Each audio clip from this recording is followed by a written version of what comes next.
সকাল সকাল এক কাপ চায়ের চুমুক দিতে দিতে ভাবলাম যে ভিডিওটা এডিট করি। এটা হচ্ছে আরও 2 দিন আগের ভিডিও। সারাদিন টিউশনি করে আর ইচ্ছা করে না ভিডিও আপলোড করি, এডিট করি, ভয়েস ওভার দিই। এটা হচ্ছে ফ্রাইডের ব্লগ ছিল।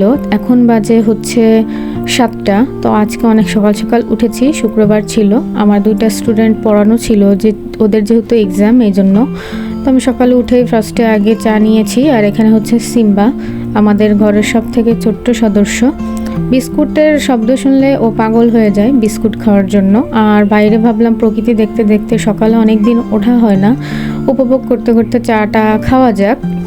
তো এখানে আমি টোস্ট নিয়েছিলাম, আর টোস্টের ঘ্রাণ আর শব্দ শুনে সিম্বা একদম পুরো পাগল হয়ে গিয়েছিল খাওয়ার জন্য। ও প্রতিদিন সকালে উঠে সবাইকে উঠায়, আমাকে বিস্কুট দাও। সকালে একদম 7টায় তার ডেইলি রুটিন, তার বিস্কুট না খেলে চলেই না। একদম প্রতিদিন মাস্ট তার বিস্কুট খেতেই হবে, নাহলে সে পাগল পাগল হয়ে যায়। দেন বাইরে এসে দেখলাম বাসার সামনে রাস্তাটা এত জোস লাগতেছিল, এত জোস। মানে ওই দিনের ওয়েদারটা অনেক বেশি সুন্দর ছিল, অনেক বেশি রোদ ছিল না, আবার একটু মেঘলা মেঘলা, আর অনেক বাতাস ছিল। ভাবলাম একটু ভিডিও করে নিই।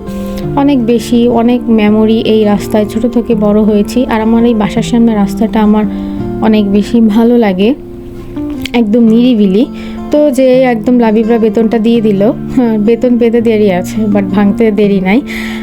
অলমোস্ট সবার বেতনে আমি পেয়ে গিয়েছি। এটা হচ্ছে লাবিবের যেহেতু এক্সাম, লাবিব খুব মন দিয়ে পড়াশোনা করছিল আর লিখছিল। লাবিবকে পড়ানোর পরে জুয়েনাকে পড়াতে চলে আসি। জুয়েনাও ঘুম থেকে উঠে একদম পড়তে বসেছে। আর এদিকে আমরা দুজন মিলে, স্টুডেন্ট ছাত্রী মিলে একটু মিররে ভিডিও নিচ্ছিলাম। জুয়েনা দেখি একদম লেখাপড়া নিয়ে খুব বিজি, সে একদম খাতা উল্টিয়ে পাল্টিয়ে দেখছিল। আর আজকে যেহেতু ফ্রাইডে, আমার তেমন স্কিন কেয়ার বা হেয়ার কেয়ার করা হয় না, তেমন আমি সময় পাই না। আর শুক্রবারে বাসায় থাকলেও তেমন একটা করতে ইচ্ছা করে না, মনে হয় সারাদিন শুয়েই থাকি। তো আজকে ভাবলাম যে না, একদম টাকলু হয়ে যাচ্ছে, একটু হেয়ার কেয়ারও করি, যে না টাকলু যাতে না হই। এদিকে আমি হেয়ার প্যাক বানিয়ে নিয়েছিলাম চুলে অ্যাপ্লাই করার জন্য। এই হেয়ার প্যাকটা ভেবেছি আমি প্রতি ফ্রাইডেতে অ্যাপ্লাই করব হেয়ারে, যাতে আমার চুল পড়া একদম কমে যায়। আর একটা অয়েলও বানাবো, সেটার ভিডিও 2-1 দিনের মধ্যে দিয়ে দেবো। এটা সবার জন্য বেশ উপকার।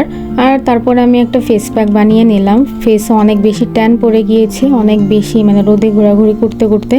তো ভাবলাম যে কোনোভাবে যদি ট্যানটা কমানো যায়, কফি আর এগুলা মিক্স করে লাগালাম, মধু চিনি, যাতে ট্যানটা একদম কমে যায়।